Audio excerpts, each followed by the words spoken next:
Gate Punjabi दे दानश्वर दर्शकों ते सुचेत ਸਰੋਤਾ ਜਨੋ, ਅੱਜ ਦੇ ਨਿਰਭਉ ਨਿਰਵੈਰ ਪ੍ਰੋਗਰਾਮ ਦੇ ਵਿੱਚ ਤੁਹਾਡਾ ਨਿੱਘਾ ਸਵਾਗਤ ਹੈ।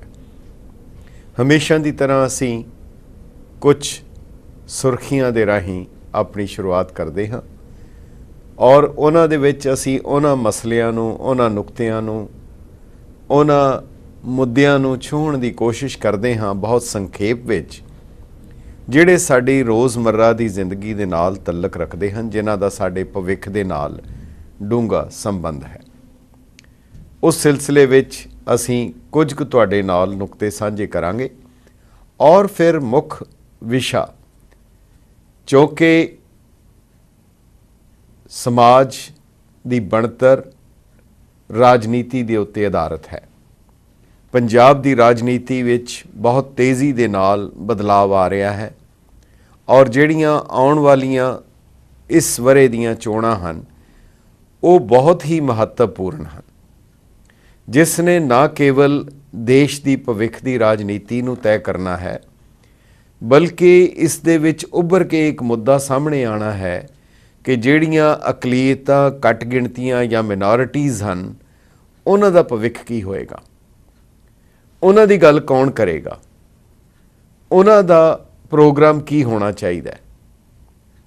ਅਸੀਂ ਇਸ ਦੇ ਉੱਤੇ ਵਿਸਥਾਰ ਨਾਲ ਗੱਲ ਕਰਾਂਗੇ ਔਰ ਖਾਸ ਕਰਕੇ ਪੰਜਾਬ ਦੀ ਮੁੱਖ ਰਾਜਨੀਤਿਕ ਪਾਰਟੀ ਸ਼੍ਰੋਮਣੀ ਅਕਾਲੀ ਦਲ, ਜਿਸ ਨੇ ਆਪਣੀ ਹੋਣੀ ਪੂਰੇ ਤਰੀਕੇ ਦੇ ਨਾਲ ਭਾਰਤੀ ਜਨਤਾ ਪਾਰਟੀ ਦੇ ਨਾਲ ਤੈਅ ਕਰ ਲਈ ਔਰ ਭਾਰਤੀ ਜਨਤਾ ਪਾਰਟੀ ਨੇ ਵੀ ਆਪਣਾ ਪ੍ਰਧਾਨ ਮੰਤਰੀ ਚੁਣ ਹੀ ਲਿਆ, ਨਾਮਜ਼ਦ ਵੀ ਕਰ ਦਿੱਤਾ ਔਰ ਇਸ ਤਰੀਕੇ ਦੇ ਨਾਲ ਪੇਸ਼ ਕੀਤਾ ਜਾ ਰਿਹਾ ਹੈ ਕਿ ਅਗਲਾ ਪ੍ਰਧਾਨ ਮੰਤਰੀ ਨਿਸ਼ਚਿਤ ਹੈ ਔਰ ਉਹ ਵੀ ਬਿਲਕੁਲ ਉਸੇ ਅੰਦਾਜ਼ ਦੇ ਵਿੱਚ ਹੀ ਗੱਲਬਾਤ ਕਰ ਰਹੇ ਹਨ ਕਿ ਜਿਵੇਂ ਉਹ ਪ੍ਰਧਾਨ ਮੰਤਰੀ ਦੀ ਕੁਰਸੀ ਤੇ ਬਹਿ ਕੇ ਗੱਲ ਕਰ ਰਹੇ ਹਨ।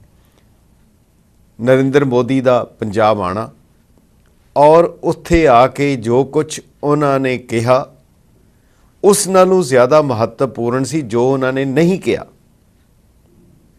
ਇਸ ਦੇ ਉੱਤੇ ਅਸੀਂ ਬਹੁਤ ਹੀ ਵਿਸਥਾਰ ਨਾਲ ਤੁਹਾਡੇ ਨਾਲ ਗੱਲਬਾਤ ਕਰਾਂਗੇ ਔਰ ਸਾਡੀ ਕੋਸ਼ਿਸ਼ ਹੈ ਕਿ ਪੰਜਾਬ ਦੀ ਰਾਜਨੀਤੀ ਦੇ ਵਿੱਚ ਪੂਰੀ ਤਰ੍ਹਾਂ ਜੁੜੇ ਹੋਏ ਇੱਕ ਐਸੇ ਪੱਤਰਕਾਰ ਜਿਨ੍ਹਾਂ ਦਾ ਤਕਰੀਬਨ 35 ਸਾਲ ਦਾ ਤਜਰਬਾ ਹੈ, ਸੀਨੀਅਰ ਪੱਤਰਕਾਰ ਹਨ, ਉਹਨਾਂ ਦੇ ਨਾਲ ਗੱਲਬਾਤ ਕਰਾਂਗੇ। ਥੋੜ੍ਹੇ ਸਮੇਂ ਦੇ ਬਾਅਦ ਅਸੀਂ ਪਹਿਲਾਂ ਤੁਹਾਡੇ ਨਾਲ ਕੁਝ ਸੁਰਖੀਆਂ ਦੀ ਗੱਲ ਕਰਨੀ ਚਾਹਾਂਗੇ।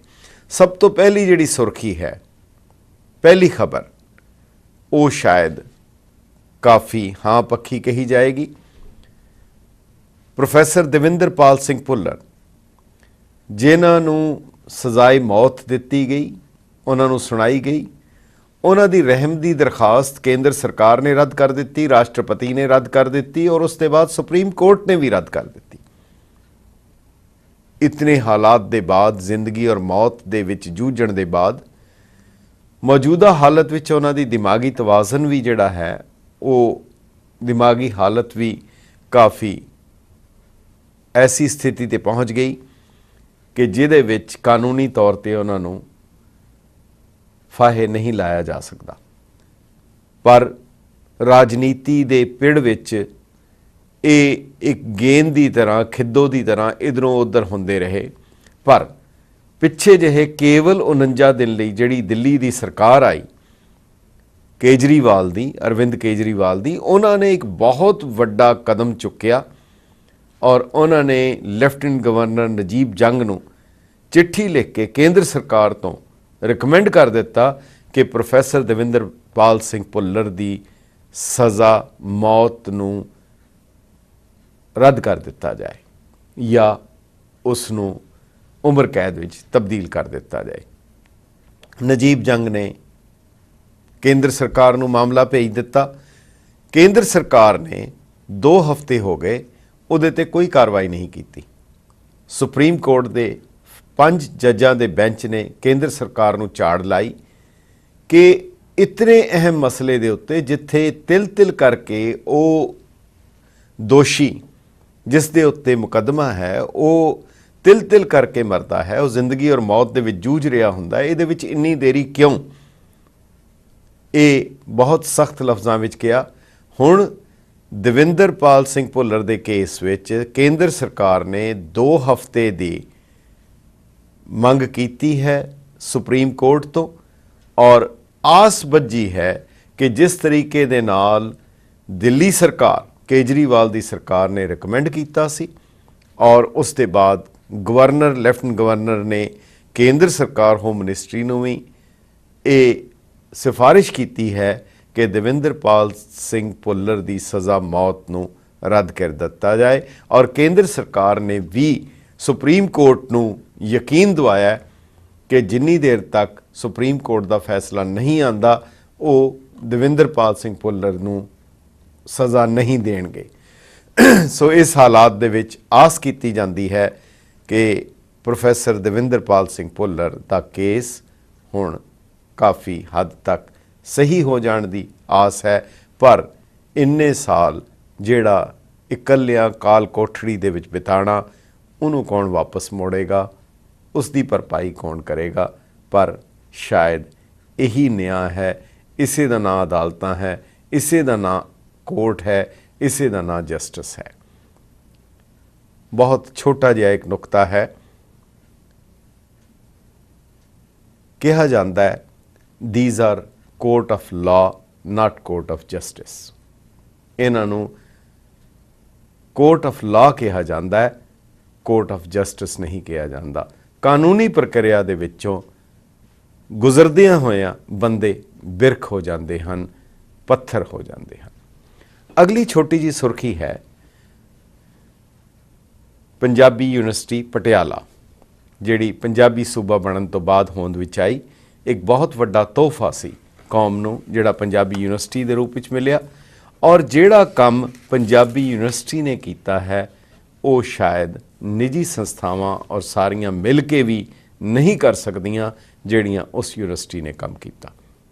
ਔਰ ਹੁਣ ਉਹਨਾਂ ਨੇ ਇੱਕ ਨਵੀਂ ਵੈਬਸਾਈਟ ਲਾਂਚ ਕੀਤੀ ਹੈ, punjabipedia.org। ਇਸ ਤੋਂ ਤੁਸੀਂ ਫਾਇਦਾ ਉਠਾ ਸਕਦੇ ਹੋ। ਇਸ ਦੇ ਵਿੱਚ ਨਾ ਕੇਵਲ ਮਹਾਨ ਕੋਸ਼ ਭਾਈ ਸਾਹਿਬ ਭਾਈ ਕਾਹਨ ਸਿੰਘ ਜੀ ਦਾ ਜਿਹੜਾ ਅਮਰ ਮਹਾਕੋਸ਼ ਹੈ, ਜਿਸ ਦਾ ਅੰਗਰੇਜ਼ੀ ਤਰਜਮਾ ਵੀ ਹੋ ਚੁੱਕਾ ਹੈ, ਐਨਸਾਈਕਲੋਪੀਡੀਆ ਆਫ ਸਿੱਖਿਜ਼ਮ ਜਾਂ ਸਿੱਖ ਲਿਟਰੇਚਰ ਜਿਸ ਨੂੰ ਕਿਹਾ ਜਾਂਦਾ ਹੈ। ਆਮ ਤੌਰ ਦੇ ਉੱਤੇ ਜਿਹੜੇ ਐਨਸਾਈਕਲੋਪੀਡੀਆ ਹਨ ਜਾਂ ਮਹਾਨ ਕੋਸ਼ ਹਨ ਉਹ ਟੀਮਾਂ ਬਣਾਉਂਦੀਆਂ ਹਨ, ਪਰ ਭਾਈ ਕਾਹਨ ਸਿੰਘ ਜੀ ਦੀ ਦੇਣ ਹੈ ਕਿ ਇਕੱਲਿਆਂ ਹੀ ਉਹਨਾਂ ਨੇ ਇਹ ਮਹਾਨ ਕੋਸ਼ ਦੀ ਰਚਨਾ ਕੀਤੀ। ਉਸ ਮਹਾਨ ਕੋਸ਼, ਉਸ ਦੇ ਨਾਲ ਹੀ ਬਾਲ ਵਿਸ਼ਵਕੋਸ਼ ਅਤੇ ਹੋਰ ਸਾਰੀਆਂ ਕਿਤਾਬਾਂ ਔਰ ਬਹੁਤ ਕੁਝ ਡਿਕਸ਼ਨਰੀਜ਼, ਜਿਨ੍ਹਾਂ 'ਚ 55,000 ਲਫ਼ਜ਼ ਹੋਣਗੇ, ਜਿਨ੍ਹਾਂ 'ਚ ਕਈ ਕੁਝ ਹੋਏਗਾ, ਉਹ ਸਾਰਾ ਪੰਜਾਬੀ ਯੂਨੀਵਰਸਿਟੀ ਦੀ ਇਸ ਵੈਬਸਾਈਟ punjabipedia.org ਤੋਂ ਲਾਭ ਉਠਾਇਆ ਜਾ ਸਕਦਾ ਹੈ।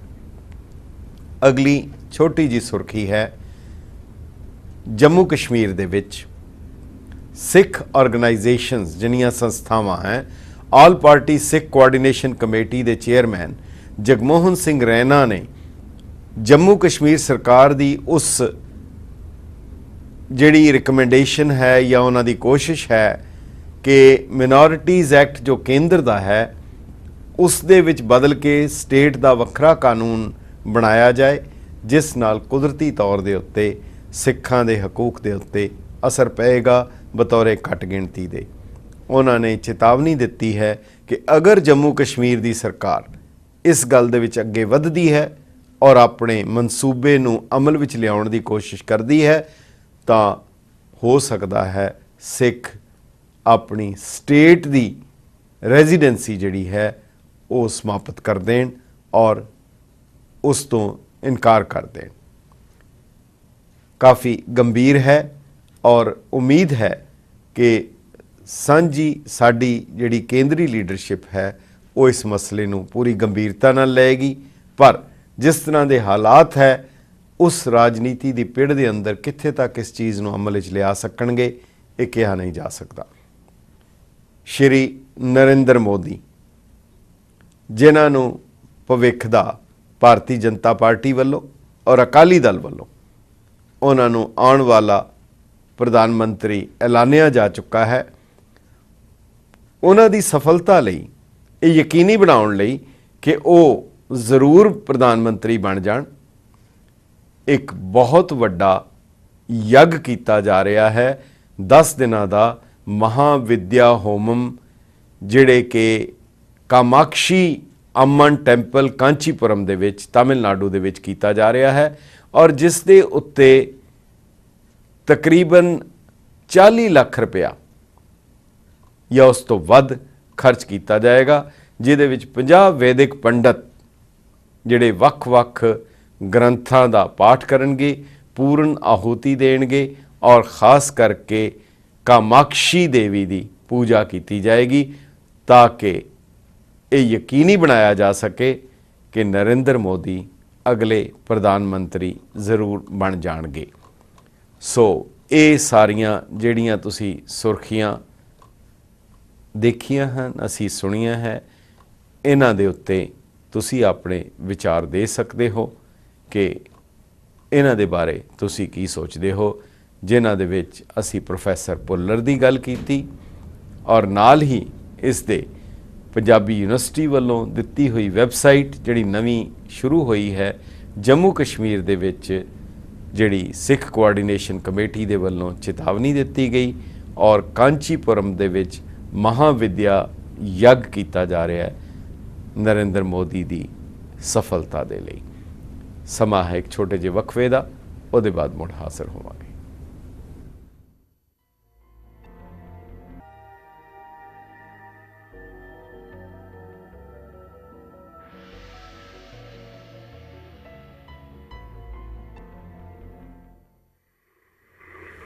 गैट पंजाबी दे दानश्वर दर्शकों ते सुचेत ਸਰੋਤਾ जनां दा निरपो निर्वैर प्रोग्राम के अगले मरहले दे विच निੱਘਾ स्वागत है।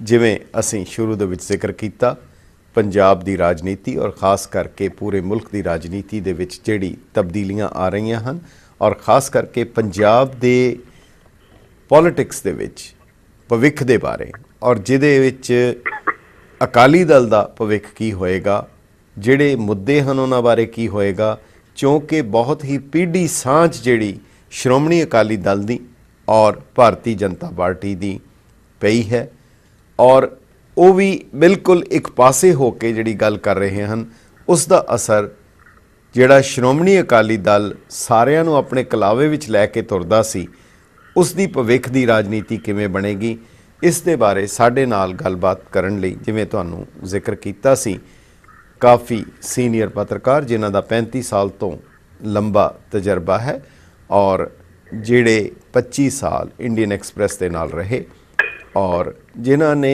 पूरा वो हालात 1978 तो शुरू हो के पूरे दे पूरे उस दौर नूं देखिया, उसनूं नज़दीक तो और ख़ास करके जदों फिर दरबार साहब दे विच फौजी हमला होया कल्लूकारे दे बाद उत्ते जाके महाराज का जिहड़ा वड्डा सरूप है उसकी संभाल दे विच जिन्हां ने खुद आप उस दे विच शामिल होए, हर उस घटना दे नाल खुद जुड़े रहे।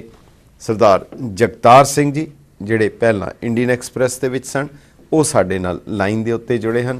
सर जगतार सिंह जी, गैट पंजाबी राही अमरीका ते कैनेडा के दर्शकों के रूबरू होने लई तुहाडा निੱਘਾ स्वागत है। जी आयां नूं ते सत श्री अकाल। सत श्री अकाल जी, बहुत बहुत शुक्रिया तुहाडा जी। मेरा ख्याल है मैं बहुता ना कवां, तुहाडे कोलों ही सुनन की कोशिश करिए ते ये जिहड़ी पिछले इतवार नूं रैली हुई है, इस नूं तुसीं किहड़ी कैटेगरी च कहोगे जी? ये जगराओं दे विच जिहड़ी रैली हुई नरेंद्र मोदी जी जिहड़े कि प्रधानमंत्री बनने वाले हैं अगले, जे कह ही लिया जाए, ते उन्हां दे विच तुसीं इस नूं किवें देखदे हो और इहदा साडे ते की असर है या पंजाब दी राजनीति ते, सिख राजनीति ते, श्रोमणी अकाली दल ते इसदा की प्रभाव पेगा? पंजाब विच नरेंद्र मोदी की दूसरी रैली है जी। पहली पठानकोट हुई सी ਜਦੋਂ ਇਹਨਾਂ ਨੂੰ प्राइम मिनिस्टर का कैंडिडेट डिक्लेयर ही किया गया सी जी, ਤੇ ਇਹਨਾਂ ਨੇ ਆਪਣੀ ਸ਼ੁਰੂਆਤ ਇਸ ਦੌਰ ਦੀ ਪਠਾਨਕੋਟ ਤੋਂ ਕੀਤੀ ਸੀ जी। ਉਦੋਂ ਸਰਦਾਰ ਪ੍ਰਕਾਸ਼ ਸਿੰਘ ਬਾਦਲ ਹੋਰਾਂ ਨੇ ਇਹਨਾਂ ਦਾ ਸਵਾਗਤ ਕੀਤਾ ਸੀ। ਉਸ ਤੋਂ ਬਾਅਦ ਇਹ ਦੂਸਰੀ ਰੈਲੀ ਪਲਾਨ ਕੀਤੀ ਗਈ ਸੀ ਵੱਡੀ। ਸੁਖਬੀਰ ਸਿੰਘ ਬਾਦਲ ਸ਼੍ਰੋਮਣੀ ਅਕਾਲੀ ਦਲ ਦੇ ਪ੍ਰਧਾਨ ਆ, ਉਹਨਾਂ ਦੀ ਇੱਕ ਖਾਸੀਅਤ ਹੈ ਕਿ ਉਹ ਲੋਕਾਂ ਨੂੰ ਮੋਬਿਲਾਈਜ਼ ਕਰ ਲੈਂਦੇ, ਸ਼ੁਰੂ ਤੋਂ ਹੀ ਜੀ ਆਦਤ ਹੈ ਜੀ, ਚੰਗੀ ਕਪੈਸਿਟੀ ਹੈ ਜੀ ਜੀ। ਸੋ ਇਹ ਸੀ ਕਿ ਇਸ ਰੈਲੀ ਦੇ ਵਿੱਚ ਵੱਧ ਤੋਂ ਵੱਧ ਲੋਕਾਂ ਨੂੰ ਇਕੱਠਾ ਕੀਤਾ ਜਾਵੇ ਜੀ, ਤੇ ਉਹਦੇ ਤੋਂ ਕਾਮਯਾਬ ਹੋਏ ਜੀ। ਲੇਕਿਨ ਮੈਸੇਜ ਕੀ ਦੇਣਾ ਹੈ? ਮੈਸੇਜ ਇਹਨਾਂ ਕੋਲ ਇੱਕੋ ਹੀ ਹੈ ਕਿ ਕਾਂਗਰਸ ਨੂੰ ਹਰਾਉਣਾ ਹੈ ਜੀ। ਉਹ ਨੈਚੁਰਲੀ ਹੁੰਦਾ ਹੀ ਹੈ, ਆਪੋਜੀਸ਼ਨ ਜਿਹੜੀ ਪਾਰਟੀ ਪਾਵਰ ਤੇ ਕਰਦੀ ਉਹਦਾ ਏਮ ਇਹੀ ਹੁੰਦਾ ਕਿ ਦੂਸਰੇ ਨੂੰ ਹਰਾ ਕੇ ਪਾਵਰ ਜੀ ਜੀ। ਲੇਕਿਨ ਕੰਟੈਂਟ ਸਪੀਚਸ ਦਾ ਕੀ ਹੈ, ਅਕਾਲੀ ਦਲ ਦਾ ਬੈਕਗ੍ਰਾਉਂਡ ਕੀ ਹੈ, ਕਿਹੋ ਜਿਹੀ ਪਾਰਟੀ ਸੀ, ਹੁਣ ਕਿਸ ਤਰੀਕੇ ਦੇ ਨਾਲ ਬਿਹੇਵ ਕਰ ਰਹੀ ਹੈ ਜੀ। ਦੋ ਗੱਲਾਂ ਸਟ੍ਰਾਈਕਿੰਗ ਹੈ। ਮੋਦੀ ਸਾਹਿਬ ਲਗਾਤਾਰ ਅਟੈਕ ਕਰ ਰਹੇ ਆ ਡਾਇਨੈਸਟੀ ਜੀ। ਸੋਨੀਆ ਗਾਂਧੀ, ਰਾਹੁਲ ਗਾਂਧੀ ਜਿਹਨੂੰ ਲਗਾਤਾਰ ਸ਼ਹਿਜ਼ਾਦਾ ਕਿਹਾ ਜਾਂਦਾ ਜੀ ਜੀ।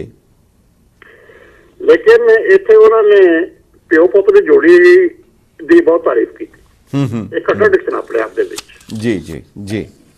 ਦਿੱਲੀ 'ਚ ਅਟੈਕ ਕਰ ਰਹੇ ਆ ਡਾਇਨੈਸਟੀ ਤੇ, ਹਾਂਜੀ ਹਾਂਜੀ। ਪੰਜਾਬ 'ਚ ਅਕਾਲੀ ਦਲ ਦੀ ਡਾਇਨੈਸਟੀ ਨੂੰ ਪ੍ਰਮੋਟ ਕਰ ਰਹੇ ਆ ਜੀ।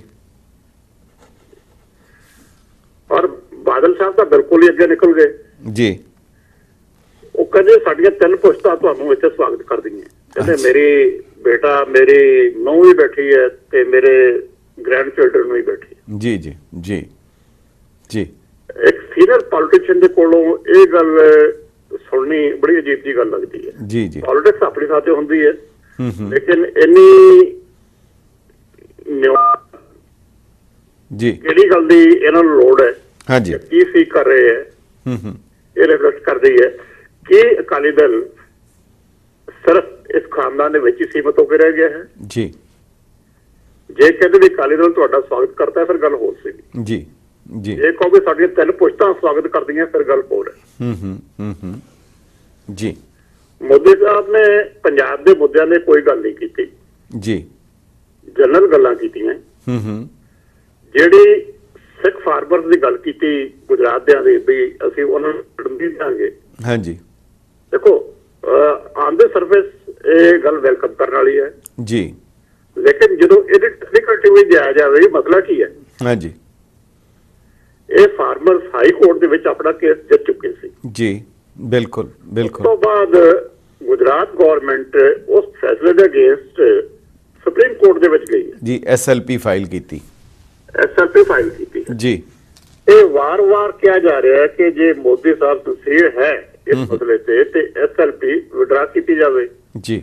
ਇਸ ਰੈਲੀ ਤੇ ਵੀ ਮੋਦੀ ਸਾਹਿਬ ਨੇ ਅਸ਼ੋਰੈਂਸ ਤਾਂ ਦਿੱਤੀ ਕਿ ਕਿਸੇ ਨੂੰ ਇਵੈਕਟ ਨਹੀਂ ਹੋਣ ਦਿਆਂਗੇ, ਕਿਸੇ ਨੂੰ ਬਾਹਰ ਨਹੀਂ ਜਾਣ ਦਿਆਂਗੇ ਜੀ, ਲੇਕਿਨ ਇੱਕ ਲਫ਼ਜ਼ ਵੀ ਇਸ ਬਾਰੇ ਨਹੀਂ ਬੋਲੇ ਕਿ SLP ਵਿਡਰਾ ਕੀਤੀ ਜਾਏਗੀ ਜਾਂ ਨਹੀਂ ਕੀਤੀ ਜਾਏਗੀ ਜੀ। ਮੈਂ ਥੋੜਾ ਜਿਹਾ ਇਹਦੇ 'ਚ ਕਲੈਰੀਫਿਕੇਸ਼ਨ ਮੈਂ ਚਾਹਾਂਗਾ ਮੇਰੀ ਆਪਣੀ ਗਿਆਤ ਵਾਸਤੇ ਕਿ ਮੋਦੀ ਸਾਹਿਬ ਦਾ ਕਹਿਣਾ ਜੀ ਮੈਂ ਬਿਲਕੁਲ ਯਕੀਨ ਦਵਾਉਂਦਾ ਕਿਸੇ ਨੂੰ ਉਜਾੜਿਆ ਨਹੀਂ ਜਾਏਗਾ। ਕੁੱਲ ਕੇਵਲ 52 ਕਿਸਾਨ ਹੈ ਜਿਨ੍ਹਾਂ ਦਾ ਕੇਸ ਹੈ। ਹੁਣ ਜਦੋਂ ਮੋਦੀ ਦੀ ਸਰਕਾਰ ਨੇ SLP ਫਾਈਲ ਕਰ ਦਿੱਤੀ ਹੈ, ਕੱਲ ਨੂੰ ਸੁਪਰੀਮ ਕੋਰਟ ਅਗਰ ਮੋਦੀ ਦੇ ਜਾਂ ਗੁਜਰਾਤ ਸਰਕਾਰ ਦੇ ਉਸ ਦਾਅਵੇ ਦੇ ਹੱਕ ਵਿੱਚ ਫੈਸਲਾ ਦੇ ਦਿੰਦੀ ਹੈ ਕਿ ਇਹਨਾਂ ਨੂੰ ਉਜਾੜਿਆ ਜਾਏ, ਫਿਰ ਮੋਦੀ ਕੀ ਕਹਿਣਗੇ ਕਿ ਹੁਣ ਉਹ ਸੁਪਰੀਮ ਕੋਰਟ ਦੇ ਫੈਸਲੇ ਨੂੰ ਨਹੀਂ ਮੰਨਦੇ? ਨਹੀਂ, ਇਹ ਨਹੀਂ ਕਹਿ ਸਕਦੇ। ਹਾਂਜੀ, ਇੱਥੇ ਹੀ ਸਾਰੀ ਗੱਲ ਅੜਦੀ ਆ ਕਿ ਜੀ ਜੇ ਸਿਨਸੀਅਰ ਹੈਗੇ ਸੀ ਜੀ ਤੇ ਉਹ ਅਨਾਉਂਸ ਕਰਦੇ ਕਿ ਅਸੀਂ SLP ਵਿਡਰਾ ਕਰਾਂਗੇ ਜੀ ਜੀ ਜੀ ਜੀ। ਇਹਨਾਂ ਨੂੰ ਸੁਪਰੀਮ ਕੋਰਟ ਦਾ ਫੈਸਲਾ ਬਾਈਂਡਿੰਗ ਹੋਏਗਾ। ਬਿਲਕੁਲ ਬਾਈਂਡਿੰਗ ਹੈ। ਅਸੀਂ ਇਹ ਨਹੀਂ ਕਿ ਅੱਜ ਅਸੀਂ ਇਹ ਨਹੀਂ ਕਹਿ ਸਕਦੇ ਹਾਂਜੀ ਕਿ ਸੁਪਰੀਮ ਕੋਰਟ ਦਾ ਫੈਸਲਾ ਕੀ ਹੋਏਗਾ ਜੀ ਜੀ। ਇਸ ਕਰਕੇ ਜਿਹੜੀ ਮੋਦੀ ਸਾਹਿਬ ਦੀ ਅਸ਼ੋਰੈਂਸ ਹੈ ਹਾਂਜੀ, ਉਹਦੀ ਕੋਈ ਬਹੁਤੀ ਅਹਿਮੀਅਤ ਮੈਨੂੰ ਨਹੀਂ ਲੱਗਦੀ ਜੀ ਜੀ। ਬਿਲਕੁਲ ਠੀਕ ਹੈ, ਬਿਲਕੁਲ ਠੀਕ। ਆਨ ਦੇ ਗ੍ਰਾਸਰੂਟ ਲੈਵਲ ਤੇ ਜੀ ਸੱਚਾਈ ਜਿਹੜੀ ਹੈ ਉਹ ਇਹੀ ਹੈ ਕਿ ਜਦ ਤੱਕ SLP ਵਿਡਰਾ ਨਹੀਂ ਹੁੰਦੀ ਹਾਂਜੀ ਇਹਨਾਂ ਕਿਸਾਨਾਂ ਨੂੰ ਕੋਈ ਰਿਲੀਫ ਨਹੀਂ ਮਿਲ ਸਕਦਾ ਜੀ ਜੀ ਜੀ। ਕਿਸੇ ਪਾਸੇ ਵੀ ਜਾ ਸਕਦਾ ਹੈ ਜੀ। ਇਹਦੇ 'ਚ ਇੱਕ ਹੋਰ ਦੱਸੋਗੇ ਕਿ ਜਦੋਂ ਇਸ ਦੇ ਉੱਤੇ ਖਾਸ ਜਿਹੜਾ ਜਿਹਦੇ ਤੇ ਹਰ ਜਿਹੜਾ ਸਿੱਖ ਹੈ, ਪੰਜਾਬੀ ਹੈ ਜਾਂ ਸਿੱਖ ਖਾਸ ਤੌਰ ਤੇ ਚਿੰਤਤ ਹੈ, ਇਹ ਸਾਲ 1984 ਘੱਲੂਘਾਰੇ ਦਾ ਵੀ ਔਰ ਨਵੰਬਰ 1984 ਦੇ ਕਤਲੇਆਮ ਦੀ 30ਵੀਂ ਵਰ੍ਹੇਗੰਢ ਹੈ। ਇਹਦੇ ਉੱਤੇ ਮੋਦੀ ਨੇ ਕੀ ਕੋਈ ਪ੍ਰਤੀਕਰਮ ਦਿੱਤਾ ਜਾਂ ਚੁੱਪ ਕਰਕੇ ਉਹਨਾਂ ਨੇ ਸੁਨੇਹਾ ਦੇ ਦਿੱਤਾ ਕਿ ਇਸ ਦੇ ਉੱਤੇ ਕੋਈ ਗੱਲ ਨਹੀਂ ਕੀਤੀ ਜਾਏਗੀ? ਗੱਲ ਹੈ ਕਿ ਮੈਂ ਮੋਦੀ ਸਾਹਿਬ ਨੂੰ ਇਹਦੇ ਬਾਰੇ ਬਲੇਮ ਨਹੀਂ ਕਰਦਾ। ਹਾਂਜੀ, ਅਕਾਲੀ ਦਲ ਨੇ ਵੀ ਕਦੇ ਇਹਦੇ ਬਾਰੇ ਉਸ ਐਂਗਲ ਤੋਂ ਭਰੋਸੇ ਐਂਗਲ ਤੋਂ ਕਦੇ ਗੱਲ ਨਹੀਂ ਕੀਤੀ। ਜੀ ਜੀ, ਹਰ ਸਾਲ ਆਪਰੇਸ਼ਨ ਬਲੂ ਸਟਾਰ ਦੀ ਐਨੀਵਰਸਰੀ ਅਕਾਲ ਤਖਤ ਤੇ ਮਨਾਈ ਜਾਂਦੀ ਹੈ। ਜੀ ਜੀ, ਪ੍ਰਕਾਸ਼ ਸਿੰਘ ਬਾਦਲ ਅੱਜ ਤੱਕ 2 ਵਾਰ ਗਏ ਹੈ ਉਹਦੇ ਪਾਰਟਿਸਿਪੇਟ ਕਰਨ। ਪਹਿਲੀ ਵਾਰ ਸੀ 1986 ਜੀ, ਜਦੋਂ ਬਰਨਾਲਾ ਸਰਕਾਰ ਨੂੰ ਛੱਡ ਕੇ ਹਾਂਜੀ ਇਹ ਐਮਐਲਏ ਬਾਹਰ ਆਏ ਸੀਗੇ ਜੀ। 4 ਜੂਨ 1984 ਨੂੰ ਉਦੋਂ ਐਨੀਵਰਸਰੀ ਮੰਜੀ ਸਾਹਿਬ ਦੀਵਾਨ ਹਾਲ 'ਚ ਮਨਾਈ ਗਈ ਸੀ। ਜੀ ਜੀ, ਉਦੋਂ ਸਰਦਾਰ ਬਾਦਲ ਪਹਿਲੀ ਵਾਰ ਗਏ ਸੀ। ਜੀ ਜੀ, ਉਸੇ ਹੀ ਕਾਨਫਰੰਸ ਤੇ ਭਾਈ ਗੁਰਬਚਨ ਸਿੰਘ ਮਾਨੋ ਚਾਹਲ ਨੂੰ ਅਕਾਲ ਤਖਤ ਦਾ ਜਥੇਦਾਰ ਅਨਾਉਂਸ ਕੀਤਾ ਗਿਆ ਜੀ ਜੀ ਜੀ। ਉਸ ਤੋਂ ਬਾਅਦ ਇਹ ਕਦੇ ਗਏ ਨਹੀਂ। ਹਾਂਜੀ, ਇਹਨਾਂ ਦਾ ਆਪਣਾ ਰਿਕਾਰਡ ਹੈ। ਜੀ ਜੀ ਜੀ ਜੀ, ਜਦਕਿ ਇਹ ਐਨੀਵਰਸਰੀ ਲਗਾਤਾਰ ਐਸਜੀਪੀਸੀ ਵੱਲੋਂ ਅਕਾਲ ਤਖਤ ਤੇ ਮਨਾਈ ਜਾਂਦੀ ਹੈ ਅਫੀਸ਼ੀਅਲੀ। ਜੀ ਜੀ ਜੀ ਜੀ। ਸੋ ਜੇ ਅਗਰ ਇਹ ਕਹਿ ਲਿਆ ਜਾਏ ਜਿਹੜਾ ਬਿਆਨ ਮੈਂ ਗੱਲ ਪੂਰੀ ਕਰ ਦਿਆਂ ਤੁਹਾਨੂੰ। ਹਾਂਜੀ ਸੌਰੀ, ਹਾਂਜੀ ਜੀ ਹਾਂਜੀ। ਹੁਣ ਹਾਲਤ ਇਹ ਹੈ ਕਿ ਹਰ ਸਾਲ 300-400 ਤੋਂ ਵੱਧ ਕਦੇ ਲੋਕ ਉੱਥੇ ਅਕਾਲ ਤਖਤ ਨਹੀਂ ਹੁੰਦੇ ਜਦੋਂ ਐਨੀਵਰਸਰੀ ਮਨਾਈ ਜਾਂਦੀ ਹੈ। ਔਰ ਲੋਕ ਤਕਰੀਬਨ ਉਹੀ ਹੁੰਦੇ ਜੋ ਹਰ ਸਾਲ ਹੁੰਦੇ ਜੀ। ਤੇ ਕੋਈ ਸੀਨੀਅਰ ਅਕਾਲੀ ਲੀਡਰ ਨਹੀਂ ਜਾਂਦਾ ਉੱਥੇ ਜੀ। ਬਾਦਲ ਸਾਹਿਬ ਦੁਬਾਰਾ ਜਦੋਂ ਗਏ ਸੀਗੇ ਉਦੋਂ ਵੀ ਆਊਟ ਆਫ ਪਾਵਰ ਸੀ ਜੀ, ਕੁਝ ਸਾਲ ਪਹਿਲਾਂ। ਜੀ ਜੀ ਜੀ, ਸੋ ਇਹਨਾਂ ਦਾ ਕਿਰਦਾਰ ਇਹ ਹੈ ਕਿ ਇਹਨਾਂ ਨੇ ਕਦੇ ਇਸ ਐਨੀਵਰਸਰੀ ਨੂੰ ਕਦੇ ਯਾਦ ਹੀ ਨਹੀਂ ਕੀਤਾ। ਜੀ ਜੀ ਜੀ ਜੀ ਜੀ, ਮੈਂ ਇਹਦੇ ਵਿੱਚ ਇਹ ਕਹਿਣਾ ਚਾਹੁੰਦਾ ਫਿਰ 2 ਗੱਲਾਂ ਹੈ। ਇੱਕ ਪਾਸੇ ਜਿਵੇਂ ਤੁਸੀਂ ਦੱਸ ਰਹੇ ਹੋ ਸਟ੍ਰੈਟਜੀਕਲੀ ਇਹ ਉਹਦੇ 'ਚ ਖੁਦ ਸ਼ਾਮਲ ਨਹੀਂ ਹੁੰਦੇ, ਪਰ ਇਸ ਦੇ ਬਾਵਜੂਦ ਜਿਹੜਾ ਏਜੰਡਾ ਦੂਜੇ ਪਾਸੇ ਦਾ ਐਨਵਰਸਰੀ ਵੀ ਮਨਾਈ ਜਾਂਦੀ ਹੈ, ਉਹਦੀ 84 ਦੀ ਕੱਲੂਕਾਰੇ ਦੀ ਯਾਦਗਾਰ ਵੀ ਬਣ ਜਾਂਦੀ ਹੈ, ਹੋਰ ਵੀ ਜੋ ਕੁਝ ਹੋਣਾ ਹੁੰਦਾ ਹੈ ਉੱਥੇ ਉਹਨਾਂ ਸਾਰਿਆਂ ਨੂੰ ਸ਼ਾਇਦ ਲਾਈਨ ਹੈਲੋ ਤੁਸੀਂ ਲਾਈਨ ਤੇ ਹੋ? ਹੈਲੋ ਹੈਲੋ, ਸਾਡੀ ਕਨੈਕਸ਼ਨ ਕੱਟਿਆ ਗਿਆ। ਇੱਕ ਵਕਫੇ ਦੇ ਬਾਅਦ ਮੁੜ ਹਾਜ਼ਰ ਹੁੰਨੇ ਆ। ਤੁਸੀਂ ਸਾਡੇ ਨਾਲ ਜੁੜੇ ਰਹਿਣਾ ਕਿਉਂਕਿ ਬਹੁਤ ਹੀ ਮਹੱਤਵਪੂਰਨ ਜਾਣਕਾਰੀ ਦੇ ਰਹੇ ਹਨ ਜਿਨ੍ਹਾਂ ਨੂੰ ਖੁਦ ਕਾਫੀ ਇਸ ਗੱਲ ਦੀ ਜਾਣਕਾਰੀ ਹੈ। ਜਗਤਾਰ ਸਿੰਘ ਜੀ ਚੰਡੀਗੜ੍ਹ ਤੋਂ।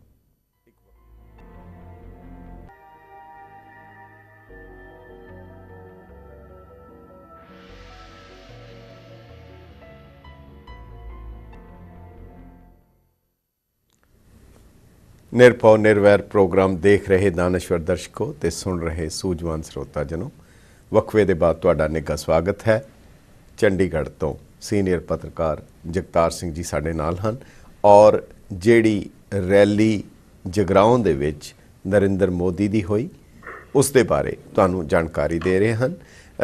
ਜਗਤਾਰ ਸਿੰਘ ਜੀ ਇੱਕ ਵਾਰ ਫਿਰ ਤੁਹਾਡਾ ਸਵਾਗਤ ਹੈ ਪ੍ਰੋਗਰਾਮ ਦੇ ਵਿੱਚ। ਜੀ ਇਹ ਦੱਸੋ ਕਿ ਜਿਹੜੇ 2 ਸਵਾਲ ਬਾਦਲ ਸਾਹਿਬ ਨੇ ਬੜੇ ਸਪੈਸੀਫਿਕਲੀ ਉਹਨਾਂ ਨੂੰ ਕੀਤੇ ਕਿ ਇੱਕ ਤਾਂ ਕੱਲੂਕਾਰੇ ਦੇ ਬਾਰੇ ਔਰ ਦੂਜਾ ਨਵੰਬਰ 84 ਦੇ ਉਹਨਾਂ ਦੀ ਇਨਵੈਸਟੀਗੇਸ਼ਨ ਬਾਰੇ, ਔਰ ਦੂਸਰਾ ਇੱਕ ਇਹ ਵੀ ਗੱਲ ਕੀਤੀ ਕਿ ਜਿਹੜੇ ਕਿਸਾਨ ਹੈ ਉਹਨਾਂ ਦੇ ਲਈ ਸਪੈਸ਼ਲ ਫੰਡਸ ਜਾਂ ਕੇਂਦਰ ਵੱਲੋਂ ਸਪੈਸ਼ਲ ਫੰਡਸ ਬਣਾਉਣੇ ਚਾਹੀਦੇ ਹੈ।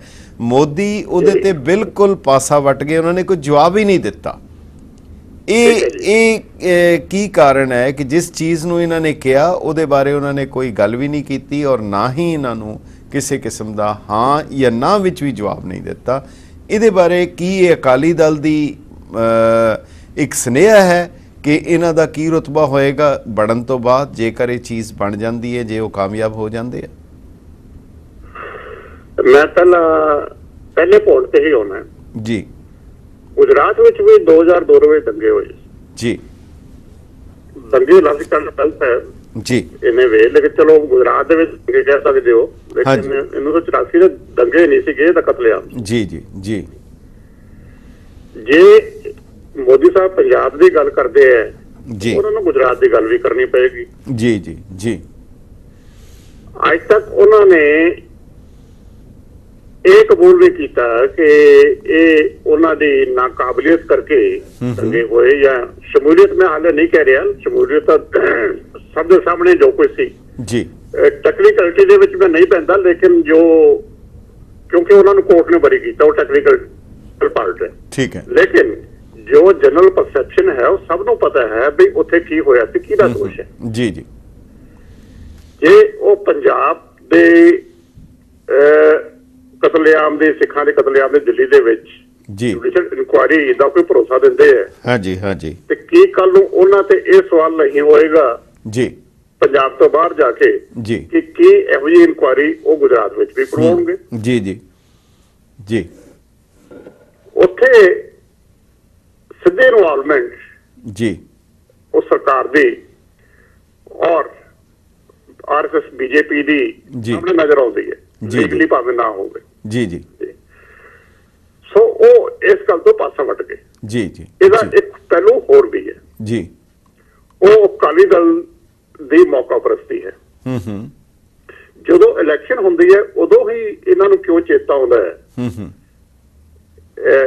ਇਹਨਾਂ ਦੰਗਿਆਂ ਦਾ? ਜੀ, ਜੇ ਤੁਹਾਨੂੰ ਯਾਦ ਹੋਵੇ ਤਾਂ ਜਿਹੜਾ 1997 ਦੀ ਇਲੈਕਸ਼ਨ ਹੋਈ ਸੀ, ਉਹਦੇ ਮੈਨੀਫੈਸਟੋ ਦੇ ਵਿੱਚ ਅਕਾਲੀ ਦਲ ਨੇ ਪ੍ਰੋਮਿਸ ਕੀਤਾ ਸੀ ਜੀ ਕਿ ਪੰਜਾਬ ਵਿੱਚ ਜੋ ਕੁਝ ਵੀ ਹੋਇਆ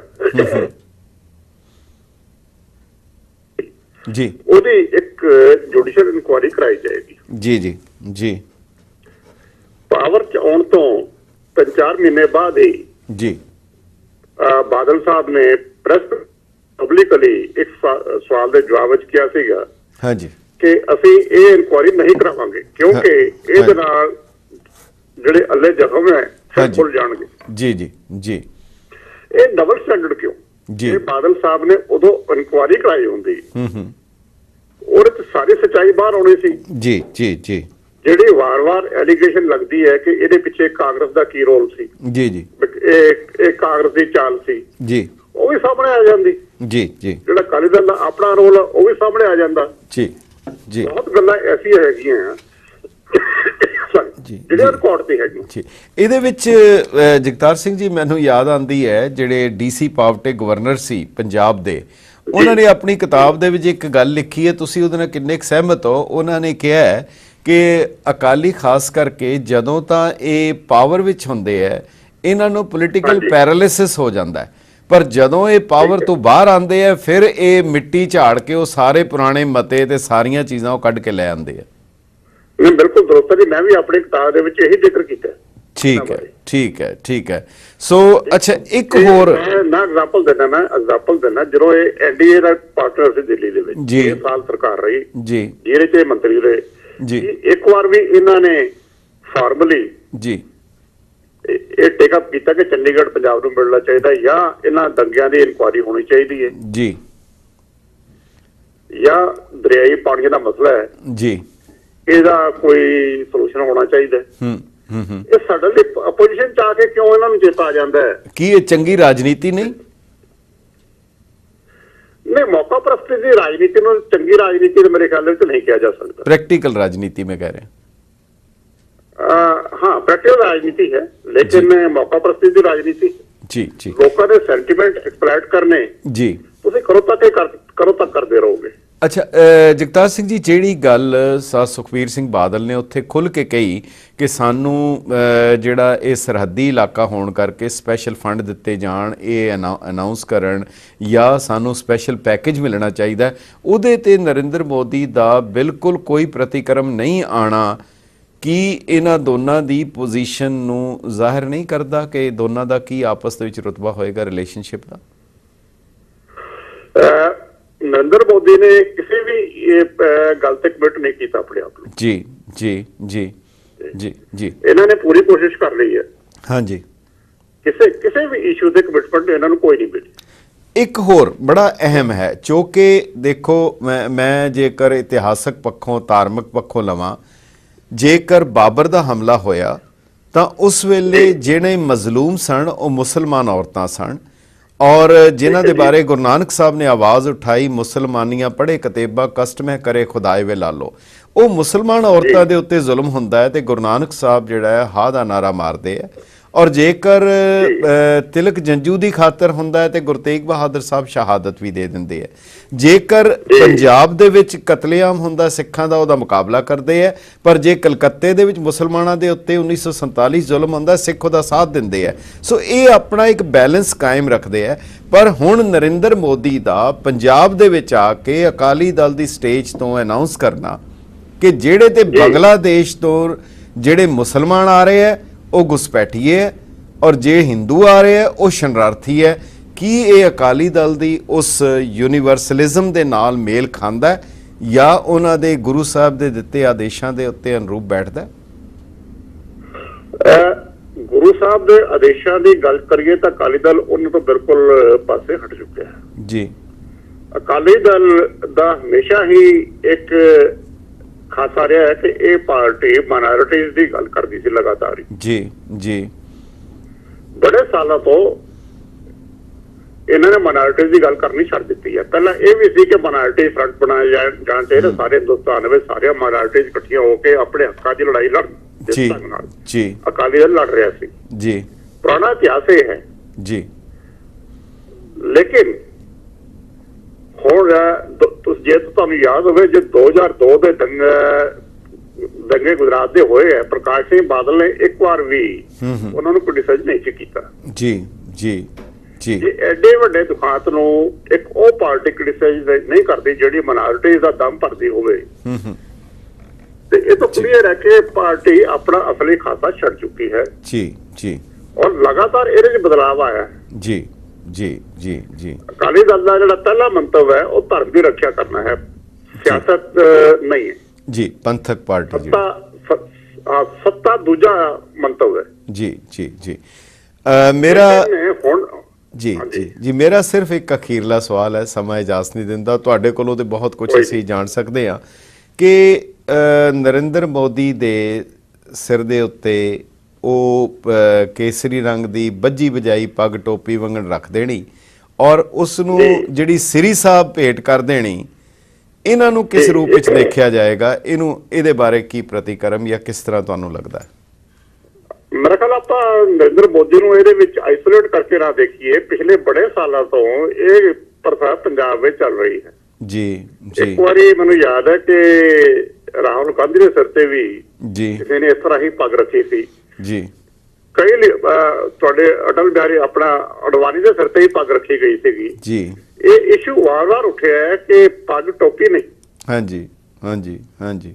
ਤੇ ਇਹਨੂੰ ਬੰਨ ਕੇ ਕਿਸੇ ਦੂਸਰੇ ਦੇ ਸਿਰ ਤੇ ਨਹੀਂ ਰੱਖਿਆ ਜਾ ਸਕਦਾ।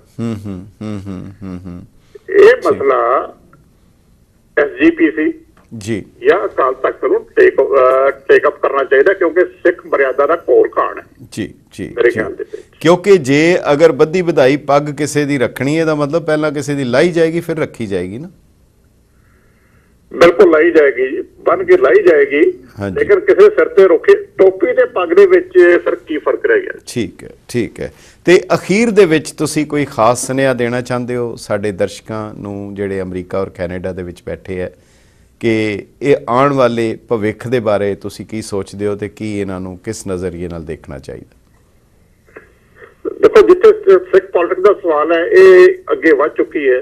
ਜਿਸ ਤਰ੍ਹਾਂ ਬਿਲੂਸਾਰ ਦਾ ਮਸਲਾ ਹੈ, ਪੰਜਾਬ ਦੇ ਵਿੱਚ ਇਸ਼ੂ ਉਸ ਢੰਗ ਨਾਲ ਨਹੀਂ ਬਣਦੇ ਜਿਸ ਢੰਗ ਨਾਲ ਤੁਹਾਡੇ ਲੋਕ ਅਮਰੀਕਾ ਕੈਨੇਡਾ 'ਚ ਬੈਠੇ ਸੋਚ ਰਹੇ ਹੈ। ਜੀ ਜੀ ਜੀ। ਇੱਥੇ ਗੱਲ ਤੁਸੀਂ ਪਿੱਛੇ ਆਏ ਹੋ, ਗੱਲ ਕਾਫੀ ਅੱਗੇ ਵੱਧ ਚੁੱਕੀ ਹੈ। ਜੀ ਜੀ ਜੀ ਜੀ ਜੀ ਠੀਕ ਹੈ। ਲੇਕਿਨ ਇਸ ਗੱਲ ਦਾ ਕਲੋਜ਼ਰ ਨਹੀਂ ਹੋਇਆ ਕਦੇ ਅੱਜ ਤੱਕ। ਜਦ ਤੱਕ ਕਲੋਜ਼ਰ ਨਹੀਂ ਹੁੰਦਾ ਇਹ ਇਸ਼ੂ ਵਾਰ-ਵਾਰ ਬਣਦੇ ਰਹਿਣਗੇ। ਇਹ ਮਸਲੇ ਓਵਰਸੀਜ਼ ਜ਼ਿਆਦਾ ਹੈ, ਇਸ ਪੰਜਾਬ ਦੇ ਵਿੱਚ ਹਾਲੇ ਘੱਟ ਹੈ। ਠੀਕ ਹੈ, ਬਹੁਤ ਬਹੁਤ ਤੁਹਾਡਾ ਧੰਨਵਾਦ ਹੈ ਜਗਤਾਰ ਸਿੰਘ ਜੀ, ਆਪਣਾ ਸਮਾਂ ਦੇਣ ਲਈ ਬਹੁਤ ਬਹੁਤ ਸ਼ੁਕਰੀਆ। Thank you. ਸਤਿ ਸ਼੍ਰੀ ਅਕਾਲ। ਸ਼ੁਕਰੀਆ। ਸੋ ਪਿਆਰੇ ਦਰਸ਼ਕੋ, ਇਹ ਚੰਡੀਗੜ੍ਹ ਤੋਂ ਜਗਤਾਰ ਸਿੰਘ ਜੀ ਜਿਹੜੇ ਇੰਡੀਅਨ ਐਕਸਪ੍ਰੈਸ ਦੇ ਸੀਨੀਅਰ ਪੱਤਰਕਾਰ ਰਹੇ, 35 ਸਾਲ ਜਿਨ੍ਹਾਂ ਨੇ ਪੰਜਾਬ ਨੂੰ ਕਵਰ ਕੀਤਾ। ਗੈਟ ਪੰਜਾਬੀ ਦੇ ਨਾਲ ਦਰਸ਼ਕਾਂ ਤੇ ਸਟੇਜ ਸਰੋਤਾ ਜਨਾਂ ਦਾ ਸਮਾਂ ਹੈ ਇੱਕ ਵਕਫੇ ਦੇ ਬਾਅਦ ਮੇਰਾ ਸਵਾਗਤ ਹੈ। ਤੁਸੀਂ ਸਾਨੂੰ ਕਾਲ ਕਰ ਸਕਦੇ ਹੋ, ਜ਼ਰੂਰ ਆਪਣੇ ਵਿਚਾਰ ਦਿਓ 516 825 0006 ਦੇ ਉੱਤੇ। ਬਹੁਤ ਹੀ ਅਹਿਮ ਔਰ ਮਹੱਤਵਪੂਰਨ ਰੈਲੀ ਜਿਹੜੀ ਕਿ ਜਗਰਾਓਂ ਦੇ ਵਿੱਚ ਨਰਿੰਦਰ ਮੋਦੀ ਦੀ ਆਰਗੇਨਾਈਜ਼ ਕੀਤੀ ਗਈ ਸ਼੍ਰੋਮਣੀ ਅਕਾਲੀ ਦਲ ਵੱਲੋਂ। गिणती के पक्षों बहुत वड्डी सी, पर उस दे विच जिन्नियां क भी मुद्दे, जिन्नियां क मंगां साह प्रकाश सिंह बादल या साह सुखबीर सिंह बादल ने रखियां, उन्हां विचों मोदी का जवाब चुप विच सी।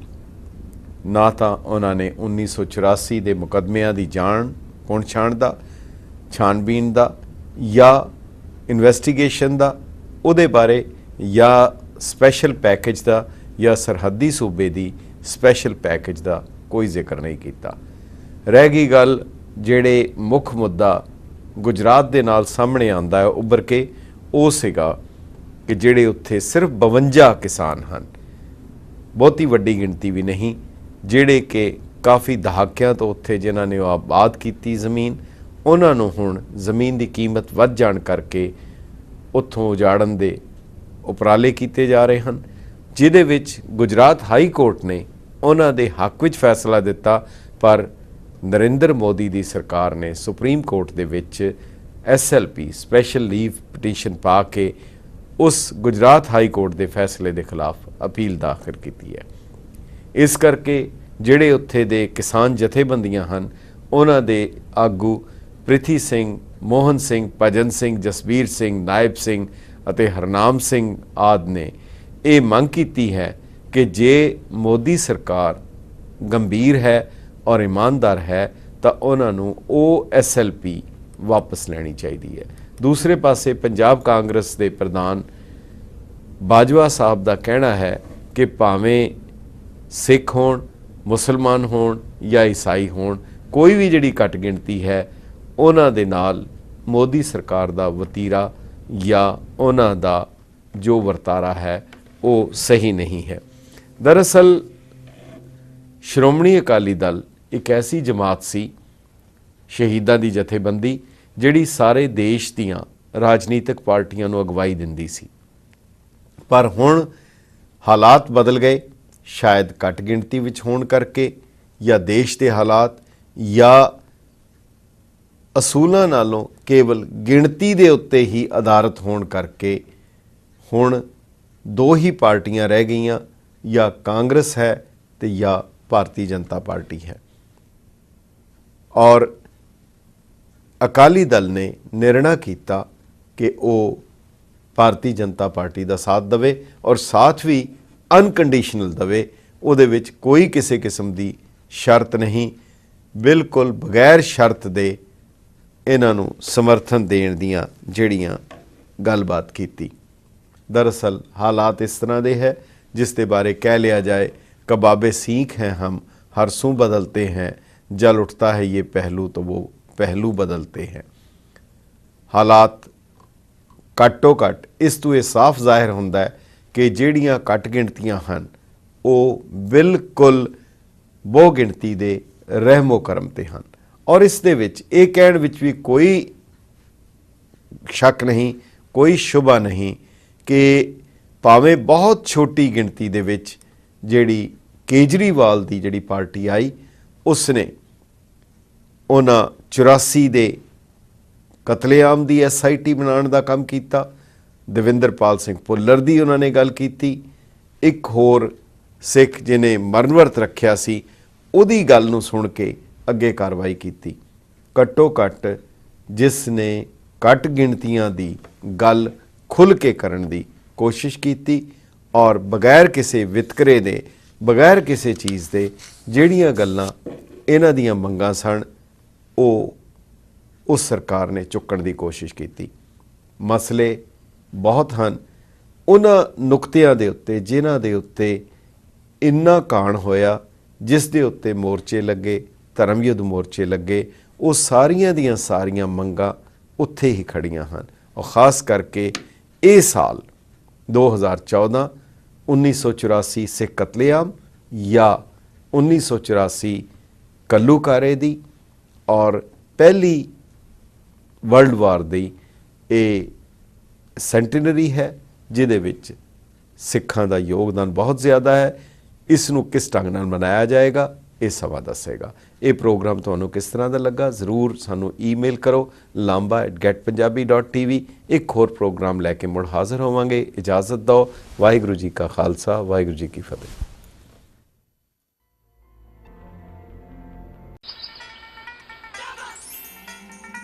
अपनी बोली अपनी पहचान पंजाबी हर महफिल दी जान पंजाबियां दी है वखरी शान अपनी बोली अपनी पहचान get Punjabi get Punjabi get Punjabi Punjabi get Punjabi get Punjabi